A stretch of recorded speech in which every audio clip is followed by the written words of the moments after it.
And good evening to our fellow listeners. This is Federico Lines of Stateside Radio. And Seth Hancock of Seth Hancock Reports. And tonight's episode is a recap of some SCOTUS Supreme Court opinions. And just before the birth of our republic, we'll be touching base on Moore versus Harper, which that was a gerrymandering district in Alabama. Creative LLC versus Elenis. That was a so-called Christian web designer that wanted to not conduct business to a same-sex couple. Department of Education versus Brown. That was Biden's student loan forgiveness program. And Students for Fairness Admission versus Harvard. The affirmative action that was turned down over in education. Seth, I'll let you begin. Which one you want to talk about first? I'm open on it, but I think one of the things I kind of want to start with is that a lot of these decisions I agree with on the surface level, but I want to give some perspective that a lot of these decisions, I may or may not agree with the opinion, but I think one of the problems I see is there's so many people cheering on victory and other people, screaming bloody murder. Their rights are being denied because their student loan debt is not being forgiven or whatever. I think a lot of these. I think we put a whole lot of stock on what the Supreme Court says that is not justified. So it's just kind of an overall thought about these. Whether I agree with them or not, I think there are a lot of people putting too much power into the Supreme Court and, thinking these are just massive opinions when, the real problems are deeper than what the Supreme Court says. I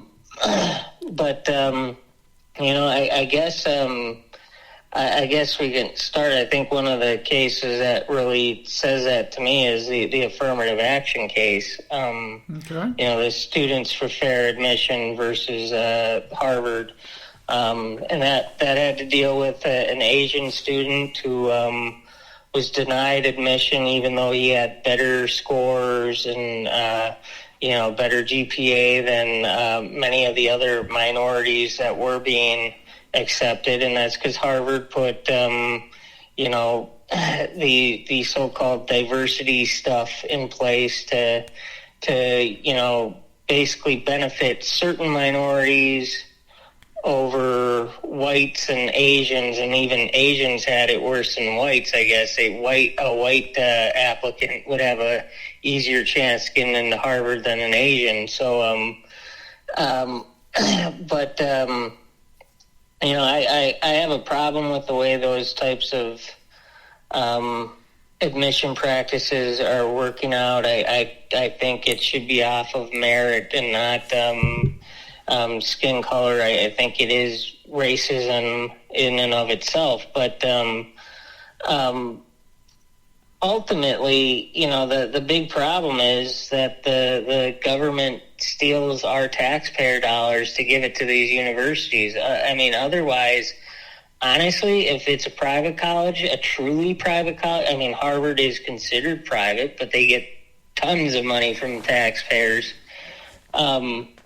But if it's a truly private college, I personally don't have a say on how they do their admission practices, and I really don't care. If they want to have stupid admission practices, and I'll just say I'm not going to go there. And that's the real problem here, is that this is just another case where the government is taking money from others to give to other people, and this is why we get these problems, and we have to have the courts step in, and that's the real problem here, which has not been addressed with this decision. Nor do I expect the Supreme Court to address those problems, but that's the bigger problem that we need to address as a society. Yeah, you're right. Harvard University and all these universities are indeed so-called private, but in the end, they take federal funds, federal grants, and all that.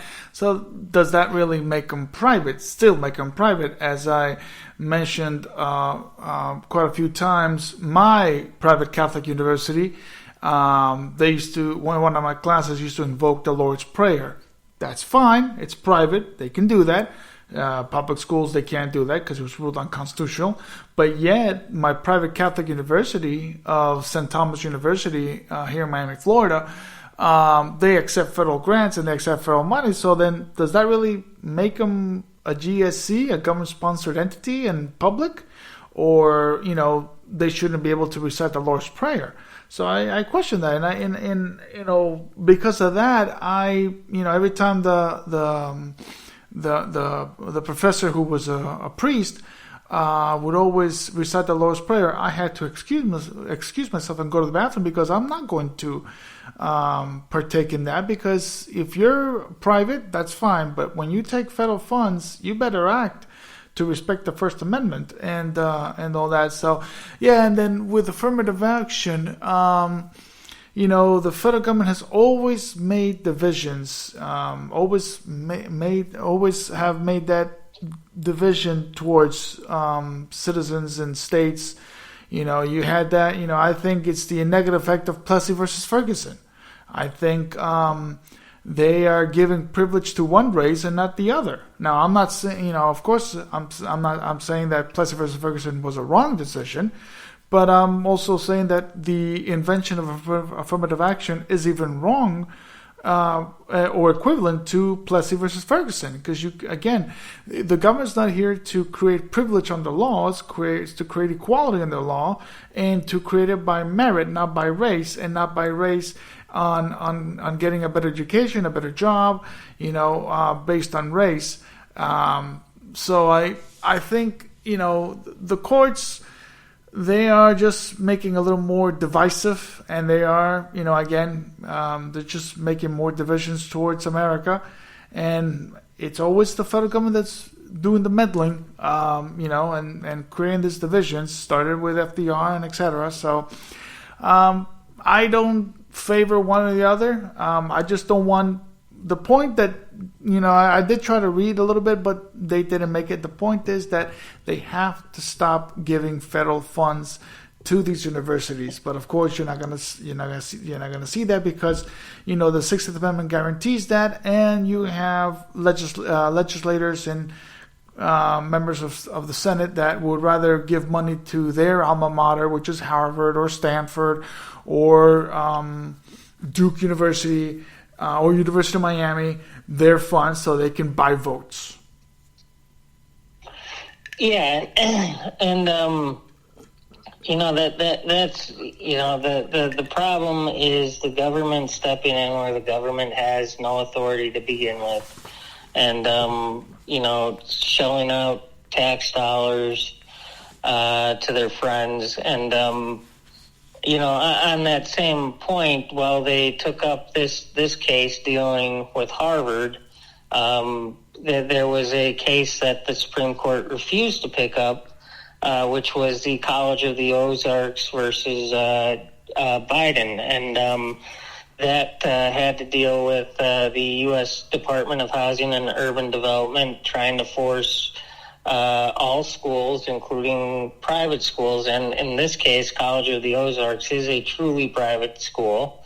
They don't take any. They advertise that they don't take any tax dollars, and the Biden administration is trying to force all colleges to open their dorms to transgender students based on their gender identity rather than their biological gender. And, whatever your thoughts are on the issue of transgenderism, this is a truly private college.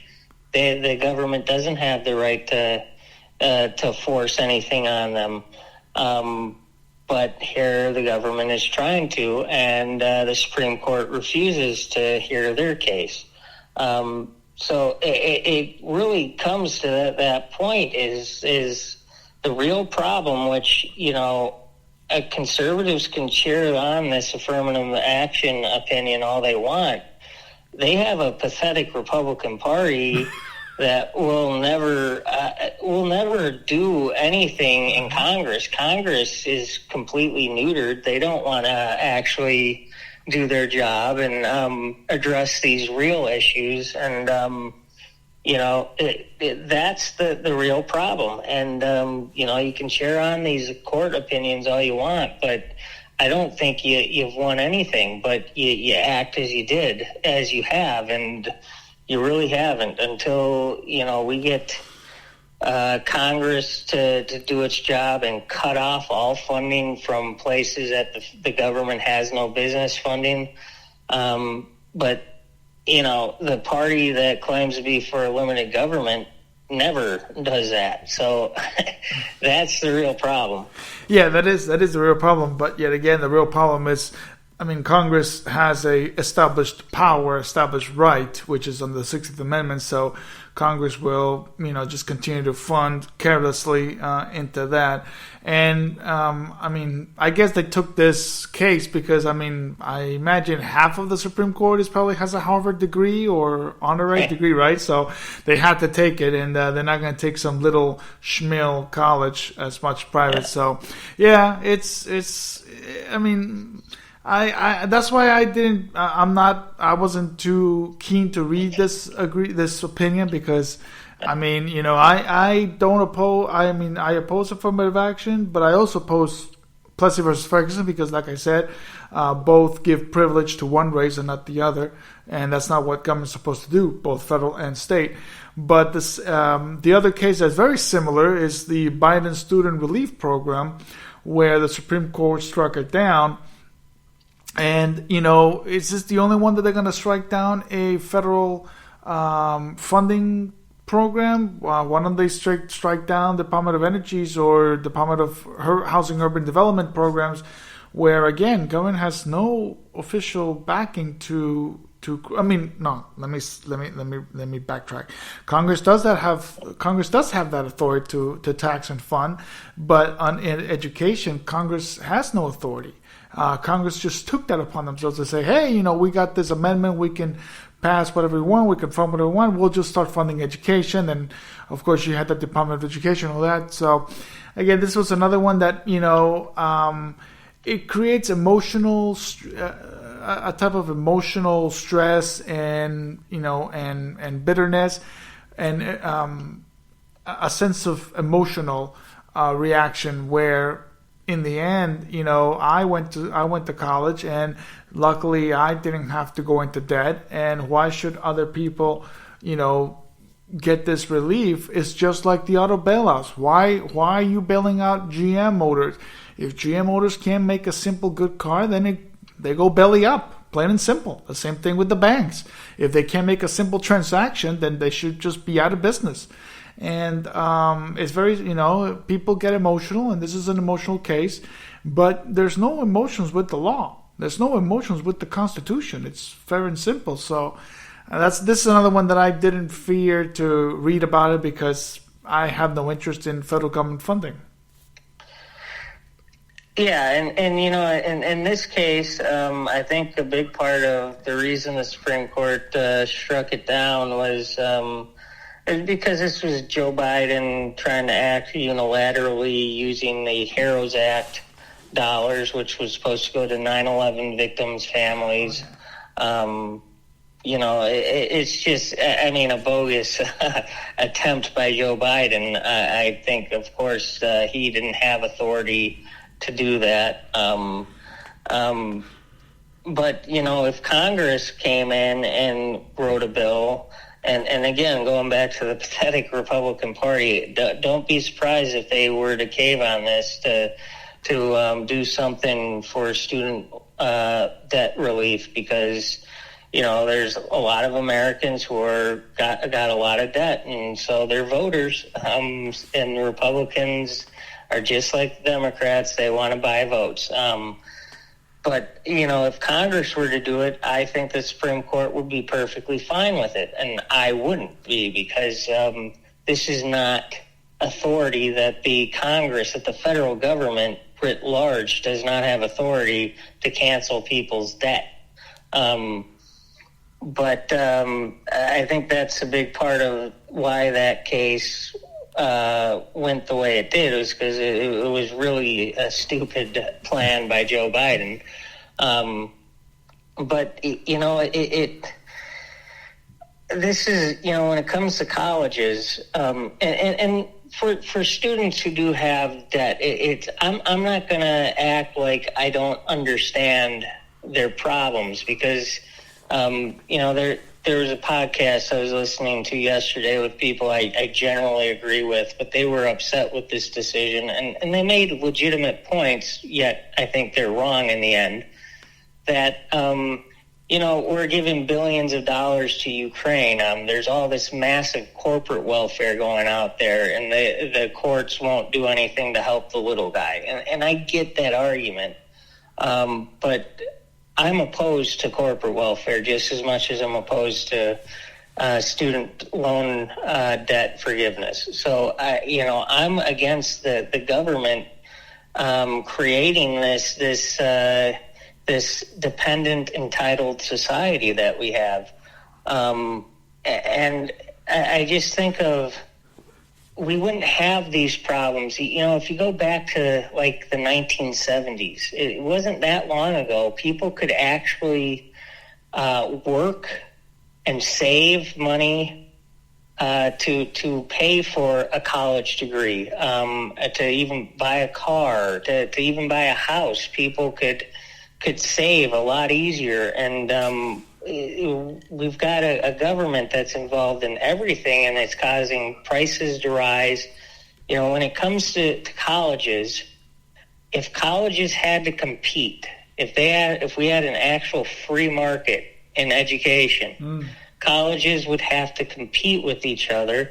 They'd have to provide cost-effective opportunities, and they'd have to actually provide value for their degree. And now we're at a point where everybody's got to go to college, and the colleges have to accept everybody's going to college. Okay, you might not get into Harvard, but you can get into a state school very easily. This is reducing the value of the degree, yet the costs are going up, and that's because of the government. If the government weren't involved in this, college would be a lot more affordable, and it would be a lot more valuable. There'd be value for the degree, but instead, we still have the government involved in it, and it's that's the real issue. We need to get the government out of it completely. I know you make some good points on that. Before I touch base on government, on education competition and free market, because I've always said that even in the high school public education and public education at a low, not academic and not college level, but high school level. And one thing I want to also point out is, you're right. If this was power vested through Congress and Congress passed it, and of course, spineless Republicans with progressive Democrats, they probably would have got together with their so-called bipartisanship and just to get votes saying, oh, look here, we signed this bipartisan bill to get student loan debt relief. And I think Nancy Pelosi even said that this power resides with Congress in 2021. So even Pelosi mocked President Biden. And again, Congress does not have authority under the 16th Amendment, but the 16th Amendment is not really specified on what are the powers of funding for Congress. So they just take it up themselves to say, we have a labor department, that's our control. We have education department, that's our control. Health and human services, that's our control. And it's not really. And you're right, it's always the federal government's fault. And, I've heard that argument, Seth, on the whole Ukrainian crisis, and we're giving billions of dollars to Ukraine in international. And the way that the United States has been funding for outside countries for their turmoils, yes, it is unconstitutional. But yet, it really began with the Marshall Plan. Because before the United States got involved in the Second World War, they were partaking in assisting England in fighting the Nazis, the Nazi Germany and Imperial Japan, and they were doing it through the Lend-Lease Act, and that was. I think the Lend-Lease Act was a little bit constitutional because it's not really wasn't really funding to it like they're doing it now. But because, the United States got this power after the Second World War, and then you had General George Marshall, which I don't know what your opinions are about him, but I can't stand him. He just started giving money away, and that's where it really began through the Marshall Plan. I've always said it, that type of funding is unconstitutional. Other type of funding, other type of support, yes, it's under the War Department or Defense Department, and, the Lend-Lease Act was totally constitutional, but this type of funding is not. But yet, you can't attack that, but then expect to get people welfare. I'm opposed to that type of international funding, and I'm opposed to domestic funding like that, like welfare or student debt or education, all that. So, that sort of argument is not well thought out, and it's filled with emotions and anger. And quite honestly, if you and I can debate about that, but when we bring a Trumper or a liberal Democrat come in here, he just wants to put it blindfolds and say, no, I don't want funding to Ukraine, but I want funding to food stamps. You can't have it both ways.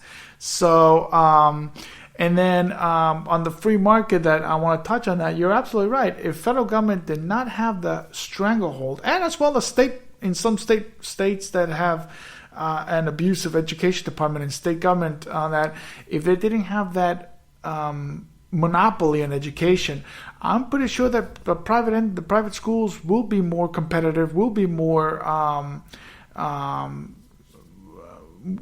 open to lower their costs to bring in more people. But sadly, here in the state of Florida, in Montana is one. Miami, Metro-Dade County schools are a big monopoly, and the private schools charge outrageously because they say, you know what, they can go to public schools, we'll just raise our prices, only the rich of the richest can attend our schools, and all that. And the same goes to places like Montana or New York or California. And again, it's a federal government, it's a government bureaucracy, it's a government monopoly that Teddy Roosevelt beat out the private companies' monopolies, but he beat up the wrong monopolies. That's why I'm not a big fan of TR either. So he busted the trust-busted private corporations' monopolies, but yet he wanted to entail government monopolies. So yeah, that's one thing that I've always said. It's the government's fault. It's always the government's fault that creates these costs. It's not anybody else but the government. Yeah, and it comes down to a competition, and everything the government does squelches competition, and which always goes to benefit their friends. If you look at the monopolies that we do have, you look at the big corporations that get all this corporate welfare.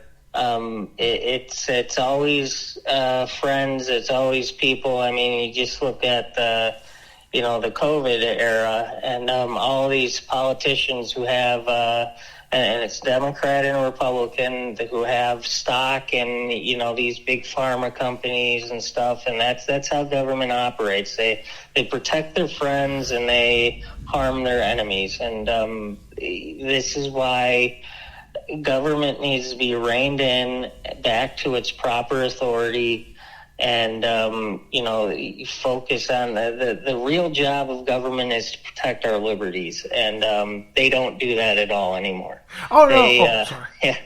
Their job today is it's like I always talk about all these presidents who are jobs presidents. Well, I don't want a job from the president. I want the president to get the government out of the way so that we, the people, can create jobs. Yeah, when I see those budget reports saying, "Oh, Biden has brought up 100,000 new jobs," why is he a job creator? The private market's a job creator, not the federal government. And this competition of who's doing better for the economy. I mean, I don't want the president to be just a sitting duck and just a lame duck and just sit in your Oval Desk. And propose decent federal legislation that's enumerated in the Constitution, and that's that. I'm not looking for a popularity contest, but the thing is that you mentioned Congress and politicians are cozying up to their friends, and then during the COVID era with pharma companies, with insurance companies, with the Obamacare debate, it goes deeper than that. Whatchamacallit, even Wall Street, even the 2008 financial crisis, where before the financial crisis, the Treasury was giving money to Goldman Sachs because Henry Paulson was a former CEO of Goldman Sachs, and then he bailed out Bear Stearns, but he didn't bail out Lehman Brothers. And there's this, bickering and arguing. And even you can go back to the late 1940s, where Pan Am Airways was trying to control the routes, the international routes. And then, Pan Am had a little buddy in Congress and tried to put down Howard Hughes and his TWA. Again, it's people think the 17th Amendment. And that's the one issue. But people think the 17th Amendment was supposed to be a more representative amendment. It wasn't. It never has been. The 17th Amendment has created more unrepresentation than when state legislatures had the authority. And, you had more representation prior to 1913 than now. And, you've had more crooks after 1913, after the 17th Amendment, than before. And with your your former governor of Illinois, that's the biggest crook of them all, where he was caught on tape saying that he was not gonna let go of that seat empty-handed. So that's the issues that they create favors, they create buddies, and that's what the federal government has made this. And with student loan or healthcare or education or whatever, it's who can give me the best and screw the people. Yeah. Yeah, and that's what we have, is this very corrupt system. Mm-hmm. And so as long as the system is as corrupt as it is, these Supreme Court opinions, whether I might agree with it in some terms, I don't really put too much stock in it that anything's going to really change. I mean, even in this Harvard case, the Supreme Court gave basically an opening to allow for affirmative action to continue, and Harvard basically said they're going to basically keep doing what they're doing. They just might have to adjust some things. So even if you think it was this big win, it really wasn't. It didn't kill affirmative action, but that's what happens when in a corrupt system, and it's the problems are very deep, and I think it's really. I think a big part of the problem is, the people need to desire liberty, and I don't think they do. I think we have an entitlement mentality in this society, and we need to combat that before we start actually thinking we're winning anything. Yeah, this system has created dependency structure of the government, and here comes to my next Supreme Court ruling of Creative. What was it called? Creative LLC versus Elenis, and this was a case where a same-sex couple were denied services to build. They went to a private company to discuss their website design for their wedding, or I think it was for the wedding, and this private company denied services because of their religious beliefs. And this is supposed to be a free market world, and if a company does not want to make money because of your religious beliefs or whatever, your First Amendment rights, I mean, again, that's, I mean, I'll choose the mighty dollar over my religious beliefs. You can call me a Philistine, but I want to, I want to make money. But yet again, my problem with this case, and I didn't put too much thought to it, but my problem with this case is that this is a private company. It's not a public. It's not a public company. It's not a government company, so they can reject or accept business to whoever they want to. So that's, it doesn't say Creative Ellis shall make no law. It says Congress shall make no law. Now, the Kentucky Register that denied licenses to same-sex couple in Kentucky based on her religious beliefs, that I would have to agree that she cannot do because she's a public employee. She's part of the government structure, and they have to follow that. If she doesn't like it, then she can resign her position and go work for the private industry where, she can be a Costco greeter and denied services to whoever she wants to because, she works at a private company. But when you're a public employee and you're a member of the government, you have to just stick your guns and just, it's part of our protections, our rights based on the First Amendment. That I see more agreement where the Supreme Court cannot deny that. And again, the Supreme Court did not deny the Nazi movement to march in Skokie, Illinois. They gave that right to the Nazis, and the Nazis did form a little march in Skokie, Illinois. So in this case, I mean, it's a private company. If they don't want to do business, if they don't want to make money, that's their choice. And the same-sex couple, this is a free market. If this company doesn't want to take your business, then you go to somebody else to take their business and give that business to that company. It's simple as that. Why do people make it so difficult to comprehend? Why do people get so emotional when there is no need for emotions? It's go to the, I don't like Target sometimes. Target is very expensive. I could care less what their policies are, but if they have a product that Best Buy doesn't have it, I'll go buy it at Target. So it's quite that simple, and I don't know why people just are getting too emotional and dependent of the government for help. Yeah, and it's some of these cases, like I don't know as much about the website designer as I do of the baker from a few years ago, Master Cake Bakery, who didn't even deny services to homosexual couples. He was very willing to sell them a cake. He just didn't want to. He just didn't want to make the topper with two men on it. And but it's just, I don't know why, I wouldn't, I want to know what the business owners believe in, and I wouldn't want to force a gay baker or a gay designer, website designer to make something overtly Christian that they didn't want to do. I don't get this mentality that you have a right to services.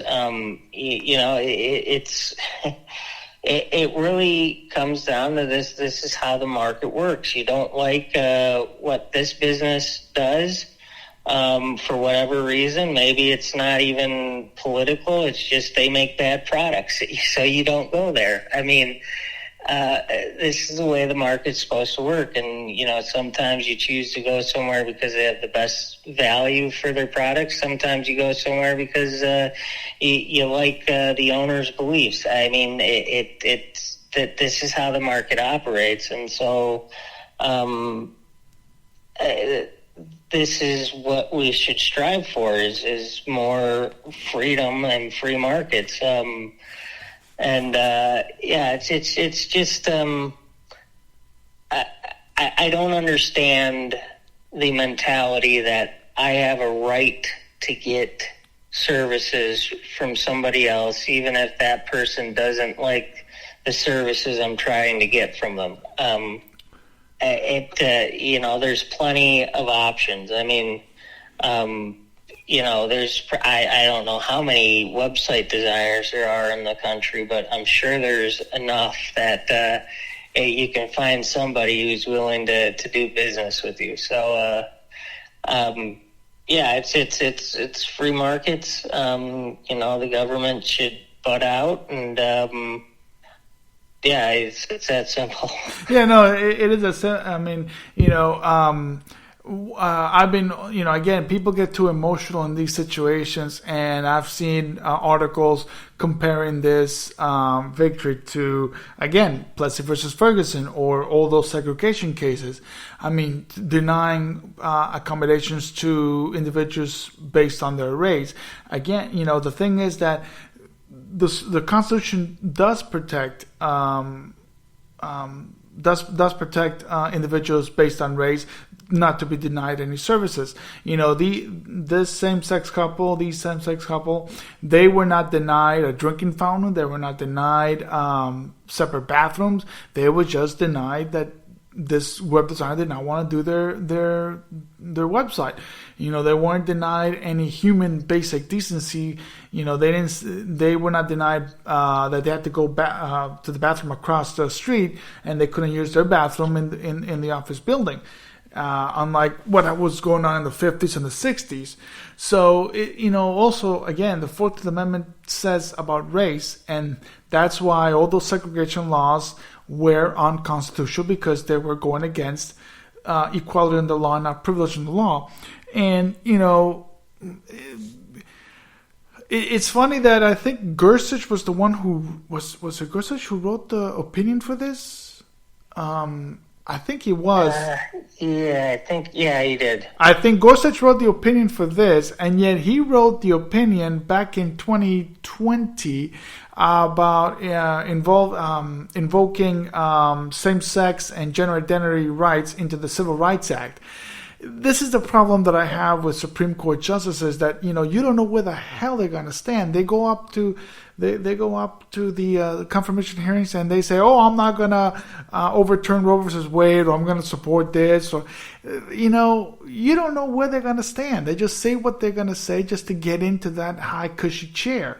And I'm not too fan of Gorsuch. I'm not too fan of anybody right now at the Supreme Court.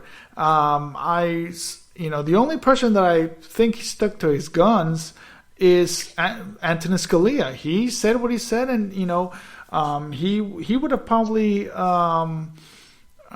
voted with this, but he would have dissented with Gorsuch on that Civil Rights Act, because Scalia knew the Constitution. Scalia knew what he was talking about. Scalia knew. He didn't waffle. He didn't flip-flop on issues like that. He knew what the Constitution says, and he stuck by it. But when I saw that Gorsuch wrote this opinion, yet he wrote another one putting same-sex and gender identity on the Civil Rights Act, that's why I didn't take it seriously, because it's flimsy, it's flip-flopsy. So that case to me was moot. It didn't give me any really to really read about it, because I really don't care about who wrote it and all that. So this is one that I just didn't care either. Yeah, I think this court has had a lot of schizophrenic opinions, maybe.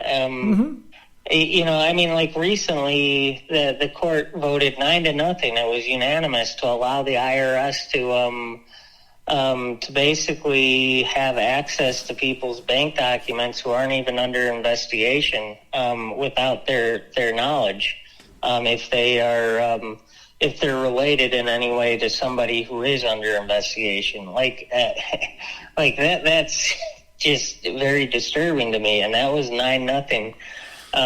So whenever I see an opinion, whether I agree with the opinion or not, I have this skeptical view that there's something else at play that I don't know about. And, this is what happens when you have a system that you can see is very corrupt, from the Congress to the president to the courts. And so I don't read a whole lot into these opinions because I don't trust that the interest of the Constitution is at play. I think there's other reasons why these opinions are coming out the way they are, whether I agree with the opinion or not. And I just am very skeptical. So I don't get too excited by any opinion, whether I agree with it or not. And that's kind of the where we're at in society and the corrupt nature of our government. No, you're right. And this court, the Roberts Court, I don't know if I could go as far as calling it morally wrong as the Taney Court or as the Vincent Court, but I really, hold no true to many statements, opinions, or dissents or concurring opinions by this current Supreme Court, because it's frivolous, it's flimsy, it's flip-flopping on many issues, and the only case that I kind of took, I don't get excited because I've always said to people and to my readers of my books and listeners, read Supreme Court briefs because, it will anger you because of the stupidity that many Supreme Court justices say, whether it's an opinion or a dissent. And mainly now with the Roberts Court, it really upsets me. One opinion that right now that I took very hard interest in is the Moore versus Harper, and that was the Alabama gerrymandering of districts. And, I have a big beef with this because they, again, people getting emotional, Seth, and you shouldn't get emotional on this situation. No one is, when Alabama or North Carolina Moore versus Harper is the North Carolina State Supreme Court. My apologies, it's North Carolina. No one is denying our right to vote. Our right to vote is still there. You have to know your voting standard and how your vote's going to be counted. So I remember when I was voting in Virginia, and I had to circle very well, and I couldn't go outside the bubble, because if one lead of that pencil went outside the line, I know my vote wasn't going to be counted. I'm not stupid. I know how, and voters are not dumb. They just don't want to read instructions. And, your vote is not being denied here. It's just redistricting. But what really infuriates me is this judicial review, that everything has to go through the courts for judicial review. And in this particular case, there is no need for federal or state judicial review. There is legislative review. It needs to be kicked back to the state legislature for them to review their legislation, amend it, or repeal it. As simple as that. I know many of my friends have said, well, what is legislative review? It's quite simple. You kick it back to the legislature and let them deal with it. Why are you going to change the law or change the way it works for other states when it's that problem state that they have to deal with it? It's North Carolina. So thank you, North Carolina, the Tar Heel state, for ruining for the rest of us. And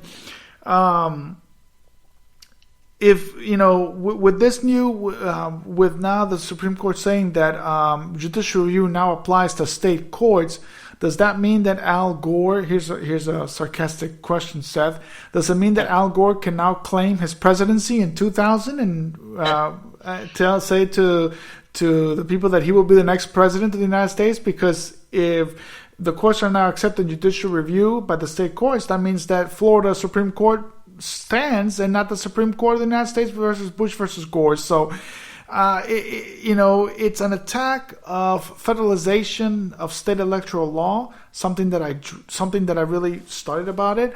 I don't want a national electoral directive either through Congress or the courts. States are independent. States are sovereign. They need to, as long as you're not denying the right to vote. And I'll say this in another point.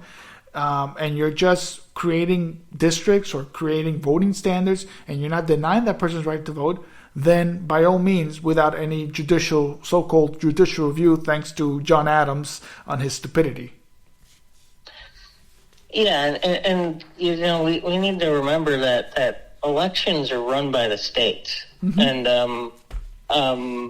this is one of the things that I get very nervous listening to conservatives talk about election reform, and that they really want to federalize elections because they think 2020 was stolen from Trump, and whatever your thought. I mean, the thing is, we don't want the federal government running elections. We don't want a one-size-fits-all election process.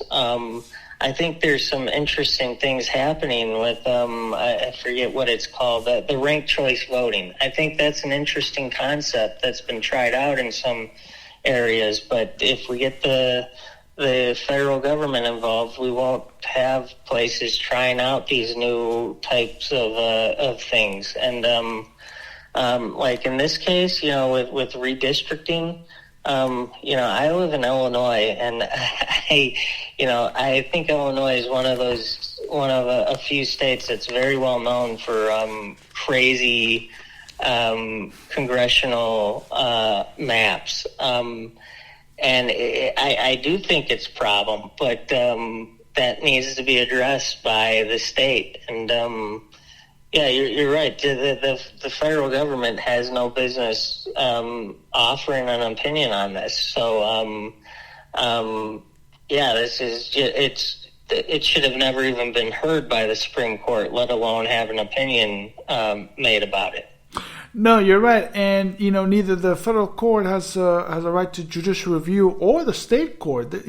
This is telling that the state court can nullify an Article 2 in the Constitution that legislatures have the right to set the time and places for their representatives and senators, and neither the federal government or even bringing up the idea of bringing in ideas for the states. For example, in 2000, Bush versus Gore, where the Democrats were saying that, we need to start counting dimple chats and need to start having hand recounts. Oh, well, Texas passed a law. I could give two craps of what Texas does. If Texas passed a law during George W. Bush that he allowed hand recounts and he allowed dimple chats to be counted, that's Texas. Florida at that time didn't have that in the counting standard, and didn't have that. They didn't have that in the counting standard. So their standard was quite simple: you punch through the ballot, and your vote will be counted. If it's not punched through, then and you don't report it, and you don't say anything, then it's your damn fault. That's something that Senator Day O'Connor said in Bush versus Gore. Why don't we go to the standard where voters are supposed to listen to the instructions, for goodness sakes? Why can't we go to that standard? It couldn't be that simpler. It really couldn't. It couldn't be that simpler. So, people get too emotional. People say, our votes are being denied. No. Your votes are not being denied. Your votes are just trying to see if your vote's going to be counted, if you can follow instructions. Now, I will say this, Seth. If here in Florida, they had a memo stating that if your name was remotely close to a criminal offender, a felon, then you could be denied the right to vote. That's that to me is a denial of your right to vote. If your name is Seth H. Hancock and is very similar to Sethery H. Hancock, or Sethery Handwrite, and say, your name is so close to this, you're not going to be allowed to vote. No, but you've provided your ID card, you provide your registration card. It's a different name. It just sounds very similar, but it's totally different. That will be a denial of your right to vote. But on this case, it's really not. And, redistricting is part of long-standing legal traditions by the state to redistrict your district the legislature sees fit. If you don't like that, then you will call your legislator and you will vote. You will try to vote him out in Illinois or in Florida or wherever. You're right, as you said it belongs to the state, not at the federal level and not the state court level. Yeah, and that's I think that's the biggest concern of this would be that the federal government sticking its nose in where it doesn't belong, and even if there is a problem, like you said, handle it at the state level. And it gets back to that what we were talking about with some of the other decisions. The entitlement mentality and the dependent mentality. Nobody knows how to do anything in this country. Nobody knows how to fix their problems at home because they're always looking towards the federal government to solve their problems, and that's the big problem. Exactly.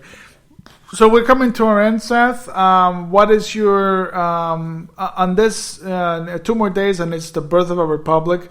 What are your thoughts on this, and how can we alert the people to learn about July 4th, 1776? I really think people should read the Declaration of Independence and just read the list of grievances and ask themselves, do we have grievances close to this? I think we have more grievances today than even they had against Britain back then. I think people need to tap into that spirit of independence and think for themselves. Stop putting too much stock in Supreme Court opinions and just the Democrat-Republican circus, and start thinking about what can you do every day to be independent from the system. And that's what it's Independence Day. So think about your independence and how you can fight to win back your independence from the entitlement dependent state that we've become. No, you're right. And one thing that I always like to tell our followers and my readers is that the whole reason this nation broke free from England was to get away from this central autocratic autonomy of a general government. This was the reason. It was to create a free and independent state with a limited size federal government. And, people have misconstrued the Constitution, misled the Constitution when they think federal government has a right to enforce commerce, has a right to enforce naturalization. Congress has very minimal rights. The executive branch has many minimal rights. It's up to the states to abide to the Constitution. I know that it took years for them to finally, on behalf of the idiotic war that went through in the 1860s, but nevertheless, it's to get away from that, and right now where these Supreme Court rulings where affirmative action, student loan relief fund, student loan relief, federalization of state electoral laws, involving the private businesses of clients and vendors. This thing of getting dependent, and you're right. We need to lay off this dependency, both on the Republican side and the Democrat side, and both, as an American, the right to refuse a service from the federal government is nothing negative about it. So I say, read your Constitution, know your rights on what is on your state, and just don't think it's beer and hot dogs or beer and hamburgers on July 4th. It's independence, it's autonomy, it's sovereignty against a general government of the United States. Yeah, and that's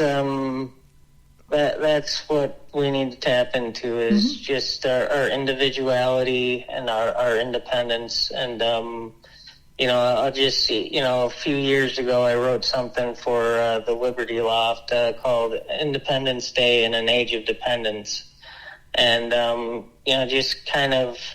just questioning how do we celebrate Independence Day when I see that we're such a dependent nation. And I think we do need to celebrate independence, and we need to understand what independence is. And, I think that's a lot of, our message every week is, read the Constitution, read the founders, read the Declaration of Independence, read these documents and learn about how this nation came to be, and, react to it and act on it, and act on your own individual level on, creating independence for yourself. Because, the state's going to do whatever it can to destroy our will and our independence, but that doesn't have to stop us from still fighting for it. Mm-hmm. Exactly. So, like us, have a beer, have a burger, whether vegan or meat, and read on the Constitution, and just don't think it's just beers and hot dogs and have fun. It's actually knowing what your rights are. Yeah. So with that, Seth, let's wish everybody a happy 4th of July day, and tune in for next Sunday. Yep. Have yourself a great night, everybody.